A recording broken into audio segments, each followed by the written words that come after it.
Office से आ गए हो तो क्या मैं भांगड़ा करके दिखाऊं? अरे खाना खा लेना, मैं बच्चों के साथ वॉक पर जा रही हूँ।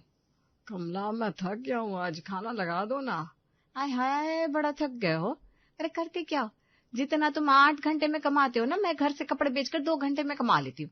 तो ज्यादा चढ़ने की कोशिश ना करना। हाँ, रमेश की उसके घर में बीवी बिल्कुल इज्जत नहीं करती थी, और फिर ना ही बेटा और ना ही बेटी।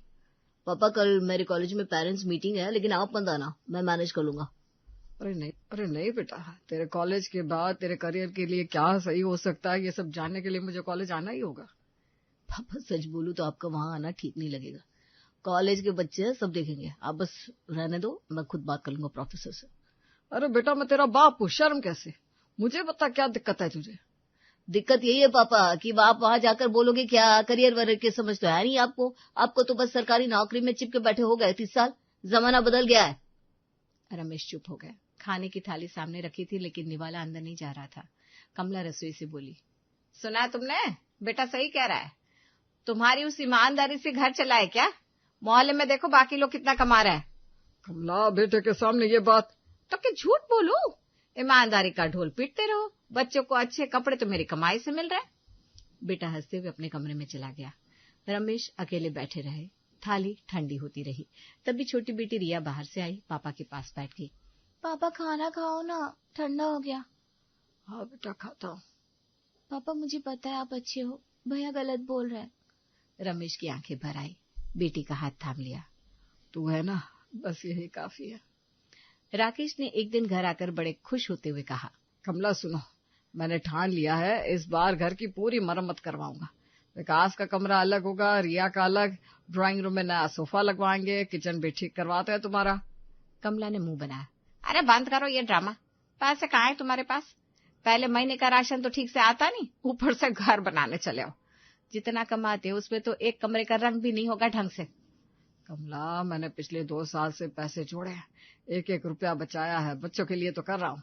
हाँ, बड़े आए बच्चों के लिए करने वाले, पहले अपनी औकात दिखाओ।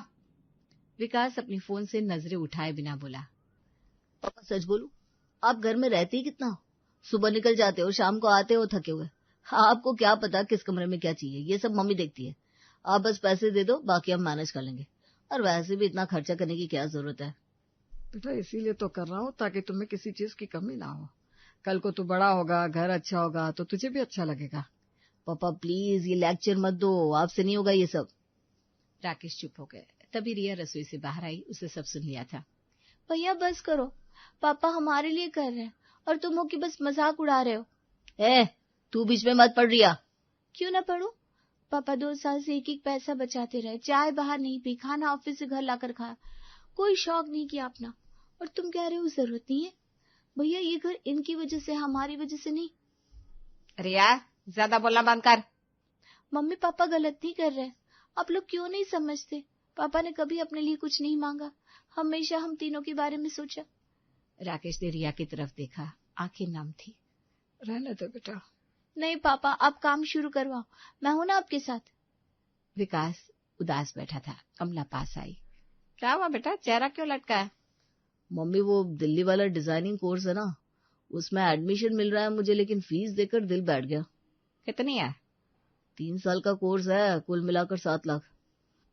मम्मी यही मेरा सपना है, इसके बाद मेरी जिंदगी बन जाएगी। लेकिन पापा से क्या उम्मीद रखें, इनकी पूरी नौकरी में इतना नहीं बचा होगा। सच कह रहा है, काश इन्होंने थोड़ा इधर उधर किया होता तो आज तुझे ये दिन नहीं देखना पड़ता। ईमानदारी का क्या मिला है इन्हें, बता। दोनों बैठकर बात कर रहे थे कि राकेश दफ्तर से आया। थैला रखा, जूते उतारे। विकास ने मुंह फेर लिया। विकास कब से देख रहा हूँ बेटा तुझे, क्या बात है? कमला बीच में बोली, क्या बताए, 7 लाख चाहिए इसके कोर्स के लिए, और हम जानते हैं तुम्हारे पास फूटी कौड़ी नहीं है। राकेश चुप रहे, उठे, अंदर गए। थोड़ी देर बाद एक फाइल लेकर आया और टेबल पर रखी। विकास ये देख, एफडी थी तेरे नाम की, तूने जब से होश संभाला था तब से जोड़ रहा था, आज तुड़वा दी। 7.5 लाख की है, फीस भी और बाकी खर्चा भी हो जाएगा। विकास की आंखें फटी रह गई। रिया दौड़कर पापा से लिपट गई। पापा तुम सच में सबसे अच्छे हो। सुनो, कुछ तो अच्छा किया तुमने जिंदगी में।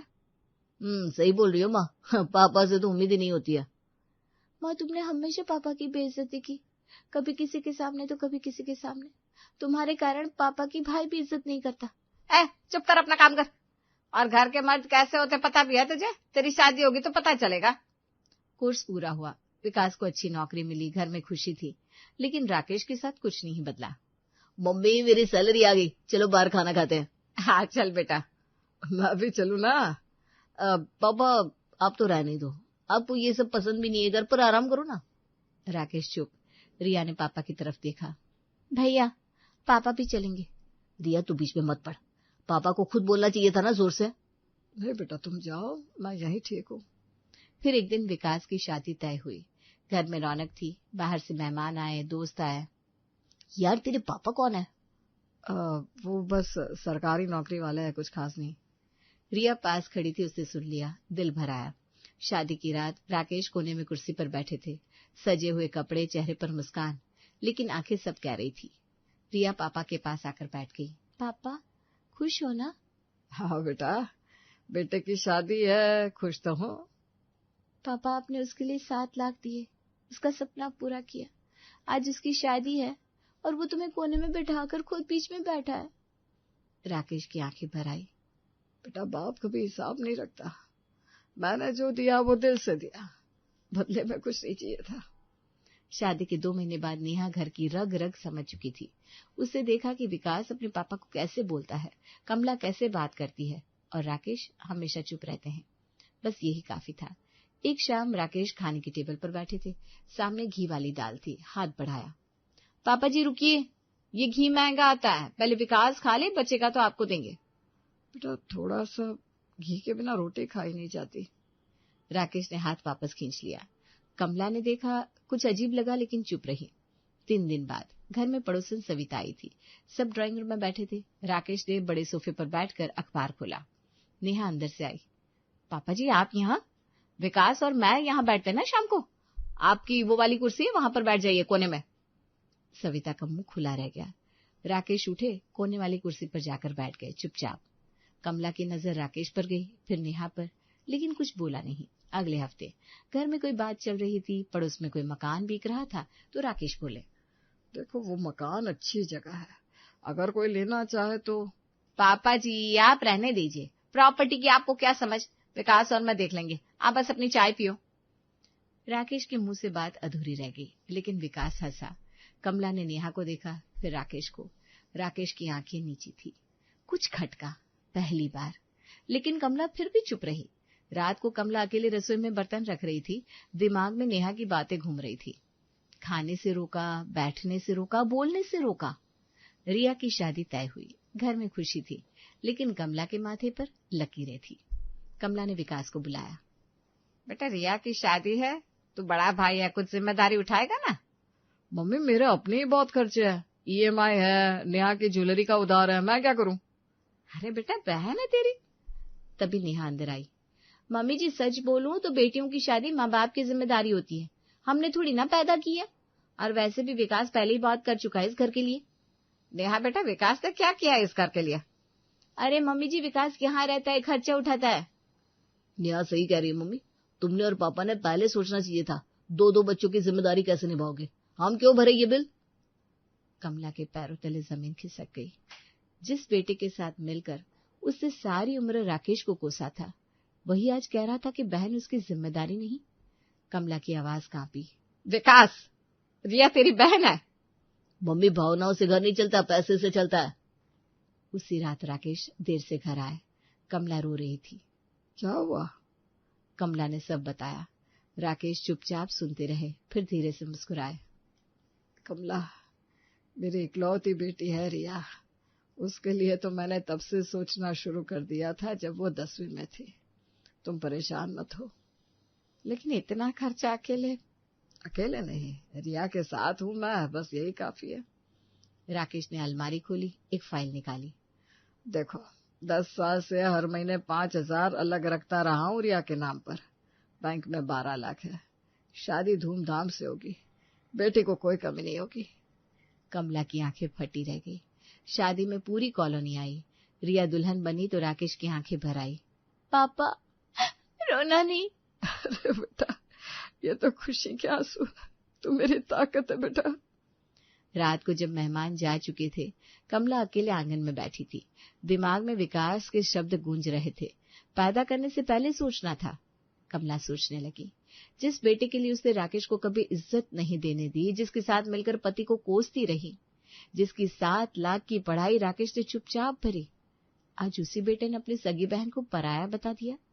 और जिस इंसान को उसने कभी कुछ नहीं समझा, उसने अकेले 12 लाख जोड़ रखे थे बेटी के लिए। रिया के जाने के बाद घर बदल गया। मम्मी जी, अब से किचन मैं संभालूंगी, आप बस अपना कमरा संभालो। और हाँ, सुबह की चाय मैं सबके लिए नहीं बनाऊंगी, जिसको चाहिए वो खुद बनाए। बेटा ये क्या बात हुई? मम्मी जी, मैं नौकरानी नहीं हूँ, और आप लोग 2 ही तो हो, इतना भी नहीं होता क्या? राकेश सुन रहे थे, चुप रहे। एक शाम राकेश टीवी देख रहे थे। नेहा आई और बिना कुछ बोले रिमोट उठाकर चैनल बदल दिया। बेटा मैं खबर देख रहा था। पापा जी, सारा दिन खबरें ही तो देखते रहते हो, मुझे मेरा सीरियल देखना है। विकास अंदर से बोला। पापा, नेहा थकी है, उसे देखने दो। राकेश उठकर अपने कमरे में चले गए। महीने भर बाद कमला ने खाना बनाया, थाली लगाई। नेहा ने थाली देखी। ये क्या बनाया है? रोज रोज एक ही दाल सब्जी। विकास को ये पसंद नहीं है। मम्मी जी, आपको पता है फिर भी? अरे बेटा, जो घर में था वो बनाया। तू बाजार से लाते, पैसे किस दिन के लिए है? और सुनो, अब से विकास और मेरा खाना अलग बनेगा, आप दोनों का अलग। ऊपर छत पर रसोई कर लो अपनी, और कोशिश करके ऊपर ही शिफ्ट हो जाओ आप दोनों। वो क्या है, मेहमानों के सामने दिखते हो तो अच्छा नहीं लगता। नेहा, ये क्या बोल रही हो? ऐसा कैसे हो सकता है? हमारा भी घर है ये। विकास, सुन रहे हो? इनका घर है बोल रहे हैं। मम्मी, नेहा जो कह रही है वो गलत नहीं है, उसकी अपनी पसंद है। कमला के हाथ रुक गए। वो राकेश की तरफ मुड़ी। राकेश खाना छोड़कर उठ गए थे। कमला पहली बार सोचने लगी, जो सुलूक उसे राकेश के साथ किया था, वही आज उसके साथ हो रहा था। और बेटा, वो तो बीवी का था, माँ का नहीं। रिया 3 महीने बाद मायके आई। दरवाजा खुला तो राकेश कोने वाली कुर्सी पर बैठे थे, चेहरा उतरा हुआ। कमला रसोई में चुपचाप काम कर रही थी। रिया ने एक नजर में सब समझ लिया। रात को जब नेहा और विकास अपने कमरे में चले गए तो रिया माँ बाप के पास बैठ गई। पापा सच बताओ, कैसा चल रहा है? बेटा सब ठीक है। पापा, मुझसे झूठ मत बोलो, मैं यहीं पली बड़ी हूँ, ये घर जानती हूँ। राकेश चुप रहे। रिया की आंखें भर आई। फिर वो कमला की तरफ मुड़ी। आवाज में दर्द था, लेकिन सच भी था। मम्मी, एक बात पूछूं? पापा ने तुम्हारे साथ क्या बुरा किया था, बताओ मुझे, एक भी बात बताओ। बेटा नहीं मम्मी, बताओ, क्योंकि मेरे पति ने कल जरा सी बात पर आवाज ऊंची की तो मैं सो नहीं पाई रात भर, और तुमने इस इंसान की पूरी जिंदगी बर्बाद कर दी। घर में, बाहर में, दूध वाले के सामने, सब्जी वाले के सामने कभी इज्जत नहीं दी। कमला की आंखें झुक गई। मम्मी, इस इंसान ने कभी एक चाय बाहर नहीं पी अपने लिए। विकास की 7 लाख की पढ़ाई अकेले भरी, मेरे लिए 10 साल से पैसे जोड़े, घर बनवाया, कमरे बनवाए, तुम्हारी रसोई ठीक करवाई, और बदले में तुमने क्या दिया? बेइज्जती। और विकास को भी वही सिखाया। रिया बेटा। नहीं पापा, आज बोलने दो मुझे। मम्मी, तुमने जो बोया वो आज काट रही हो। नेहा वही कर रही है जो तुमने किया। फर्क बस इतना है कि तुम पापा की बीवी थी, उससे वो रिश्ता भी नहीं है। कमला की आंखों से आंसू गिरे। बेटा मुझे माफ कर दो, मैंने बहुत गलत किया, काश मैं पहले समझ जाती। राकेश ने कमला का हाथ थाम लिया। कमला, जो हुआ सो हुआ। रिया ने पापा को गले लगाया। पापा, जो भी फैसला लूं मैं साथ हूँ। इस घर में रहो या कहीं और जाओ, मेरा दरवाजा हमेशा खुला है। सुबह रिया चली गई। विकास अपने कमरे से बाहर भी नहीं आया। ना पूछा बहन कैसी है, ना रुकने को कहा, ना दरवाजे तक छोड़ने आया। राकेश दरवाजे पर खड़े रिया की गाड़ी को जाते देखते रहे। कमला पीछे खड़ी थी। उसकी नजर बंद कमरे पर गई। जिस बेटे के लिए उसने सब किया, वो अंदर बीवी के साथ हंस रहा था। 2 दिन बाद रात का खाना खत्म हुआ। नेहा ने इशारा किया विकास को। पापा, एक बात करनी थी। बोलो बेटा। ये मकान आपने अपने नाम कर रखा है, अब आप बूढ़े हो चुके हो, कल को मर गए तो रिया आ जाएगी हक मांगने, फिर कौन करेगा कोर्ट कचहरी। अब ये मकान ना मेरे नाम कर दो, कागज भी तैयार है, बस साइन करने आपको। राकेश ने विकास को देखा, फिर नेहा को। बेटा मैं अभी जिंदा हूँ। हाँ तो क्या हुआ, कल को कुछ हो गया तो झंझट होगी, चलो अभी कर दो साइन। सुनो, बेटे का घर है ना ये, कर दो उसके नाम। कमला तुम भी? पापा जी सच बोलूं तो आप यहाँ रहते हो हमारी वजह से। हम है तो घर चल रहा है, तो मकान तो विकास के नाम होना ही चाहिए। नेहा बेटा, ये मकान मैंने अपने खून पसीने से बनाया है। हाँ तो अब विकास का खून पसीना लग रहा है ना इसमें, आगे भी लगेगा, कर दो ना। और अगर मैंने नहीं किया तो? नेहा ने विकास की तरफ देखा। विकास बताओ इन्हें। पापा मकान मेरे नाम करो, वरना आप दोनों कहीं और देखो अपना, हम किराए पर जगह ले लेंगे। विकास ये क्या बोल रहा है तू, हम कहाँ जाएंगे? मम्मी तुम्हें क्या दिक्कत है? मकान तुम्हारा ही रहेगा, बस कागज पर नाम मेरा होगा। बेटा कागज पर नाम और असलियत में फर्क नहीं होता। पापा जी आप ना बहुत सोचते हो, सीधी बात है, मकान दो यहाँ रहो, नहीं देना तो फिर अपना बंदोबस्त करो। हाँ बेटा हम बूढ़े हो रहे हैं, कहाँ जाएंगे? मम्मी ये तुम्हें पहले सोचना था, पापा को समझाओ ना। राकेश उठे, बिना कुछ बोले अपने कमरे में चले गए।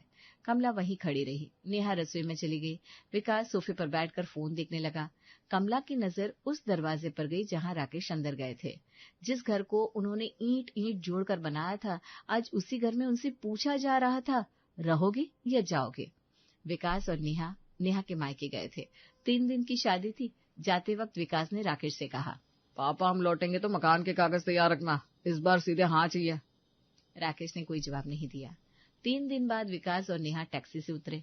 नेहा हाथ में शॉपिंग बैग लिए थी। विकास खुश था, लेकिन दरवाजे के बाहर उनका सारा सामान रखा था। कपड़े, बर्तन, नेहा का ज्वेलरी बॉक्स, विकास का लैपटॉप, सब कुछ करीने से रखा था। दरवाजे पर ताला था। ये क्या है? तभी पड़ोसन सविता आई, हाथ में एक लिफाफा था। विकास बेटा तेरे पापा ने दिया था, कहा था जब तू आए तो दे देना। विकास ने कांपते हाथों से लिफाफा खोला। राकेश की लिखावट थी, साफ और मजबूत। विकास और नेहा, यह घर मैंने अपनी जिंदगी की कमाई से बनाया था। एक एक ईंट में मेरा पसीना है। तुमने इसी घर में बैठकर मुझसे ये घर मांगा।